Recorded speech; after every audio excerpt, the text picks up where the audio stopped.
Welcome to success life 2.0. നമ്മൾ നോക്കാൻ പോകുന്നത് 2026 നടക്കാൻ പോകുന്ന PSC പരീക്ഷകൾക്ക് ഉപകാരപ്രദമാകുന്ന ഭരണഘടനാ ഭാഗം ഒഴിച്ചുകൂടാനാവാത്ത ഒന്നാണ്. അതിനാൽ ഈ ചോദ്യങ്ങൾ ആദ്യം മുതൽ അവസാനം വരെ നിങ്ങൾ കാണാൻ ശ്രമിക്കുക. ഒന്നാമത്തെ, വന്ദേ മാതരം എന്ന രാഷ്ട്രഗീതം 1882 ബംഗാളി നോവലിസ്റ്റായ ബങ്കിം ചന്ദ്ര ചാറ്റർജി എഴുതിയ ഒരു നോവലിൽ നിന്ന് എടുത്തിട്ടുള്ളതാണ്. ഏതാണ് ആ നോവൽ? ഓപ്ഷൻ ഡി ആനന്ദമഠം ആണ്. വന്ദേ മാതരം എന്ന രാഷ്ട്രഗീതം ആനന്ദമഠം എന്ന നോവലിൽ നിന്ന് എടുത്തതാണ്. ഇന്ത്യയുടെ ദേശീയ ഗാനം പാടിത്തീർക്കുവാൻ എടുക്കേണ്ട സമയപരിധി ഇന്ത്യ ഗവൺമെന്റിന്റെ ചട്ടപ്രകാരം എത്ര സെക്കൻഡാണ്? Option A 52 സെക്കൻഡാണ്. ഇന്ത്യയുടെ ദേശീയ ഗാനം പാടിത്തീർക്കുവാൻ എടുക്കേണ്ട സമയപരിധി ഇന്ത്യ ഗവൺമെന്റിന്റെ ചട്ടപ്രകാരം 52 സെക്കൻഡാണ്. ഇന്ത്യൻ ഭരണഘടനയിൽ 1976 ഒരു ഭരണഘടനാ ഭേദഗതി നിയമം വഴിയാണ് മൗലിക ചുമതലകൾ ഉൾപ്പെടുത്തിയത്. താഴെ പറയുന്നവയിൽ ഏത് ഭേദഗതി നിയമം അനുസരിച്ചാണ് 10 ചുമതലകൾ ഇന്ത്യൻ ഭരണഘടനയിൽ ഉൾപ്പെടുത്തിയത്? Option C 42ാം ഭേദഗതിയാണ്. ഇന്ത്യൻ ഭരണഘടനയിൽ 1976 10 മൗലിക ചുമതലകൾ ഉൾപ്പെടുത്തിയത് 42ാം ഭേദഗതി വഴിയാണ്. ഇന്ത്യയുടെ ദേശീയ പതാകയുടെ മാതൃക ഭരണഘടനാ നിർമ്മാണ സമിതി ഔദ്യോഗികമായി അംഗീകരിച്ചത് ഏത് ദിവസമാണ്? Option C 22 July 1947. ഇന്ത്യയുടെ ദേശീയ പതാകയുടെ മാതൃക ഭരണഘടനാ നിർമ്മാണ സമിതി ഔദ്യോഗികമായി അംഗീകരിച്ചത് 1947 ജൂലൈ 22-നാണ്. താഴെ പറയുന്നവയിൽ ഏതു വകുപ്പിനെയാണ് ഡോക്ടർ BR അംബേദ്കർ ഇന്ത്യൻ ഭരണഘടനയുടെ ആത്മാവ് എന്ന് വിശേഷിപ്പിച്ചത്?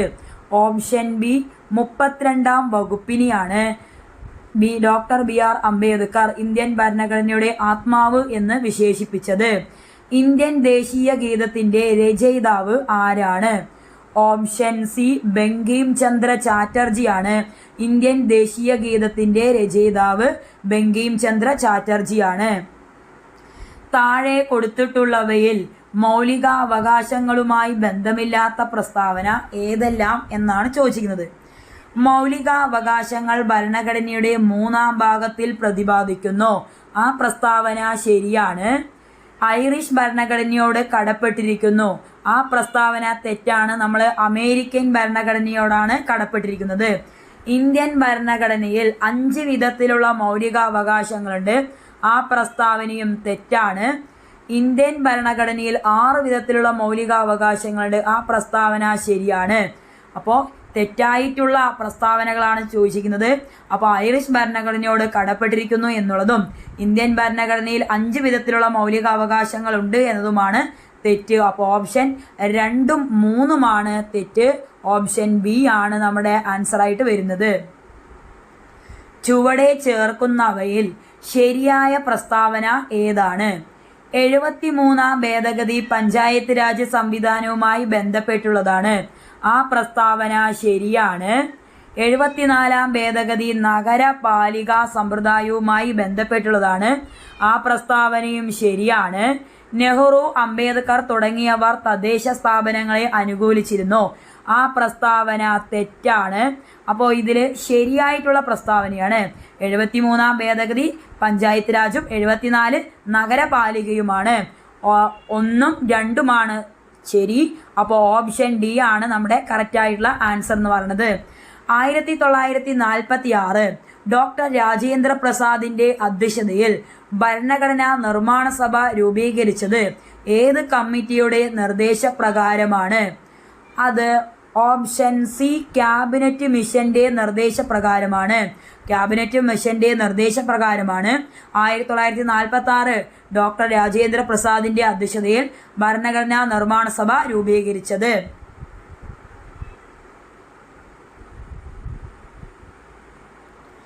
സ്വതന്ത്ര ഇന്ത്യയുടെ ആദ്യ വിദ്യാഭ്യാസ മന്ത്രിയായിരുന്ന മൗലാന അബ്ദുൽ കലാം ആസാദ് രചിച്ച ശ്രദ്ധേയമായ ഗ്രന്ഥം ഏതാണ്? Option B India wins freedom ആണ്. സ്വതന്ത്ര ഇന്ത്യയുടെ ആദ്യ വിദ്യാഭ്യാസ മന്ത്രിയായിരുന്ന മൗലാന അബ്ദുൽ കലാം ആസാദ് രചിച്ച ശ്രദ്ധേയമായ ഗ്രന്ഥം ഇന്ത്യ വിൻസ് ഫ്രീഡം ആണ്. താഴെ പറയുന്നവയിൽ സ്ഥിരം എക്സിക്യൂട്ടീവ് ഏതാണ്? താഴെ പറയുന്നവയിൽ സ്ഥിരം എക്സിക്യൂട്ടീവ് കളക്ടറും ചീഫ് സെക്രട്ടറിയുമാണ്. ഓപ്ഷൻ 2ഉം 4ഉമാണ് കറക്റ്റ് ആയിട്ടുള്ളത്. ഓപ്ഷൻ ബി ആണ് നമ്മുടെ ആൻസർ എന്ന് പറയുന്നത്. നമ്മുടെ സ്ഥിരം എക്സിക്യൂട്ടീവ് കളക്ടറും ചീഫ് സെക്രട്ടറിയുമാണ്. ജനകീയ പരമാധികാരം എന്ന ആശയവുമായി ബന്ധമുള്ള ചിന്തകൻ ആര്? ഓപ്ഷൻ എ ജോൺ ലോക്ക് ആണ്. ജനകീയ പരമാധികാരം എന്ന ആശയവുമായി ബന്ധമുള്ള ചിന്തകൻ ജോൺ ലോക്ക് ആണ്. താഴെ കൊടുത്തിരിക്കുന്നവയിൽ ഫെഡറൽ ഭരണ സംവിധാനം ഇല്ലാത്ത രാജ്യം? ഓപ്ഷൻ ഡി ശ്രീലങ്കയാണ്. ശ്രീലങ്കയാണ് ഫെഡറൽ ഭരണ സംവിധാനം ഇല്ലാത്ത രാജ്യം. ഫെഡറൽ ഭരണ സംവിധാനം ഉള്ളത് അമേരിക്ക, ബ്രസീൽ, കാനഡ. താഴെ കൊടുത്തിരിക്കുന്നവയിൽ യൂണിയൻ ലിസ്റ്റിൽ പെടാത്തത് ഏതാണ്?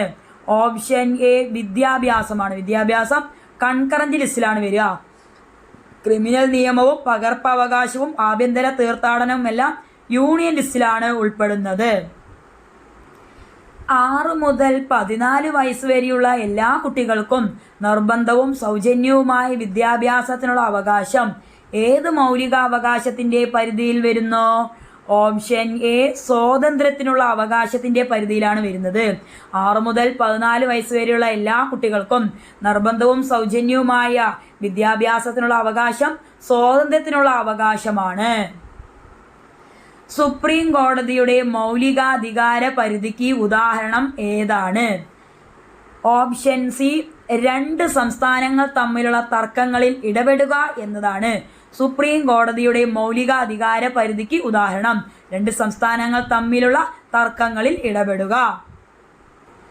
നിർദ്ദേശക തത്വങ്ങൾ ഭരണഘടനയുടെ ഏത് ഭാഗത്താണ് ഉൾപ്പെടുത്തിയിരിക്കുന്നത്?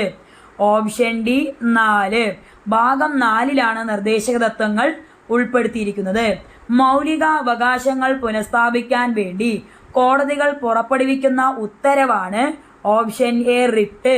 റിട്ടാണ് മൗലികാവകാശങ്ങൾ പുനഃസ്ഥാപിക്കാൻ വേണ്ടി കോടതികൾ പുറപ്പെടുവിക്കുന്നത്. ഇന്ത്യയിൽ ബജറ്റ് അവതരണവുമായി ബന്ധപ്പെട്ട ഭരണഘടനാ വകുപ്പ്? ഓപ്ഷൻ സി 112 ആണ്. 112 ആണ് ഇന്ത്യയിൽ ബജറ്റ് അവതരണവുമായി ബന്ധപ്പെട്ട ഭരണഘടനാ വകുപ്പ്. ധാരാളം മതങ്ങളുള്ള ഇന്ത്യയിലെ പോലെ ഒരു രാജ്യത്തെ ഗവൺമെന്റിന് ആധുനിക കാലഘട്ടത്തിൽ മതേതരത്വത്തിൽ അധിഷ്ഠിതമായല്ലാതെ പ്രവർത്തിക്കാൻ സാധ്യമല്ല. നമ്മുടെ ഭരണഘടന മതേതര സങ്കല്പത്തിൽ അധിഷ്ഠിതമായതും മതസ്വാതന്ത്ര്യം അനുവദിക്കുന്നതുമാണ്. ആരുടെ വാക്കുകളാണ്? ഓപ്ഷൻ ബി ജവഹർലാൽ നെഹ്റുവിന്റെ വാക്കുകളാണിത്. ധാരാളം മതങ്ങളുള്ള ഇന്ത്യയിലെ പോലെ ഒരു രാജ്യത്തെ ഗവൺമെന്റിന് ആധുനിക കാലഘട്ടത്തിൽ മതേതരത്വത്തിൽ അധിഷ്ഠിതമായല്ലാതെ പ്രവർത്തിക്കാൻ സാധ്യമല്ല. നമ്മുടെ ഭരണഘടന മതേതര സങ്കല്പത്തിൽ അധിഷ്ഠിതമായതും മതസ്വാതന്ത്ര്യം അനുവദിക്കുന്നതുമാണ് എന്ന് പറഞ്ഞത് ജവഹർലാൽ നെഹ്റുവാണ്. ദേശീയ തലത്തിൽ അഴിമതി തടയുന്നതിനായി രൂപം നൽകിയ സ്ഥാപനം? Option A ലോക്പാലാണ്. ലോക്പാലാണ് ദേശീയ തലത്തിൽ അഴിമതി തടയുന്നതിനായി രൂപം നൽകിയ സ്ഥാപനം. ഇലക്ട്രോണിക് സാങ്കേതിക വിദ്യയുടെ ഭരണരംഗത്തെ ഉപയോഗമാണ്? Option C e governance. E governance ആണ് ഇലക്ട്രോണിക് സാങ്കേതിക വിദ്യയുടെ ഭരണരംഗത്തെ ഉപയോഗം. സ്വതന്ത്ര ഇന്ത്യയിലെ ആദ്യ വോട്ടർ? ഓപ്ഷൻ എ ശ്യാം സരൺ നേഗിയാണ്. സ്വതന്ത്ര ഇന്ത്യയിലെ ആദ്യ വോട്ടർ ശ്യാം സരൺ നേഗിയാണ്. ഇന്ത്യയുടെ നിയമനിർമ്മാണ വിഭാഗം? ഓപ്ഷൻ സി പാർലമെന്റ് ആണ്. പാർലമെന്റ് ആണ് ഇന്ത്യയുടെ നിയമനിർമ്മാണ വിഭാഗം. ഇന്ത്യൻ ഭരണഘടനയുടെ ആമുഖത്തിൽ പരാമർശിക്കപ്പെടുന്ന തീയതി? ഓപ്ഷൻ എ 26 നവംബർ 1949 ആണ്. ഇന്ത്യൻ ഭരണഘടനയുടെ ആമുഖത്തിൽ പരാമർശിക്കപ്പെടുന്ന തീയതി 1949 നവംബർ 26 ആണ്. വിവരാവകാശ നിയമം നിലവിൽ വന്ന വർഷം? ഓപ്ഷൻ ബി 2005 ആണ്. 2005 വിവരാവകാശ നിയമം നിലവിൽ വരുന്നത്. ന്യൂനപക്ഷങ്ങൾക്ക് അവരുടെ ഭാഷ, ലിപി, സംസ്കാരം എന്നിവയുടെ സംരക്ഷണം ഉറപ്പുവരുത്തുന്ന അവകാശം ആണ്? ഓപ്ഷൻ സി സാംസ്കാരികവും വിദ്യാഭ്യാസപരവും ആയ അവകാശം. ന്യൂനപക്ഷങ്ങൾക്ക് അവരുടെ ഭാഷ, ലിപി, സംസ്കാരം എന്നിവയുടെ സംരക്ഷണം ഉറപ്പുവരുത്തുന്ന അവകാശമാണ് സാംസ്കാരികവും വിദ്യാഭ്യാസപരവുമായിട്ടുള്ള അവകാശം.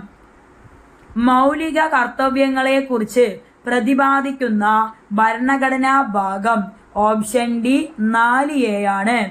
മൗലിക കർത്തവ്യങ്ങളെക്കുറിച്ച് പ്രതിപാദിക്കുന്ന ഭരണഘടനാ ഭാഗം 4A ആണ്. സംസ്ഥാന തലത്തിൽ അഴിമതി കേസുകൾ പരിശോധിക്കുന്നതിന് രൂപം നൽകിയ സ്ഥാപനം ഓപ്ഷൻ എ ലോകായുക്തയാണ്. സംസ്ഥാന തലത്തിൽ അഴിമതി കേസുകൾ പരിശോധിക്കുന്നതിന് രൂപം നൽകിയ സ്ഥാപനം ലോകായുക്തയാണ്. രാജ്യസഭാ ചെയർമാൻ ആരാണ്?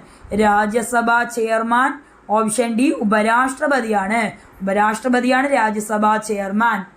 നമ്മുടെ ക്ലാസ് നിങ്ങൾക്ക് ഇഷ്ടമാവുകയാണെങ്കിൽ ലൈക്ക് ചെയ്യുക, ഷെയർ ചെയ്യുക, സബ്സ്ക്രൈബ് ചെയ്യുക, ഹൈപ്പും കൂടി ചെയ്യുക. Thank you so much my dear friends.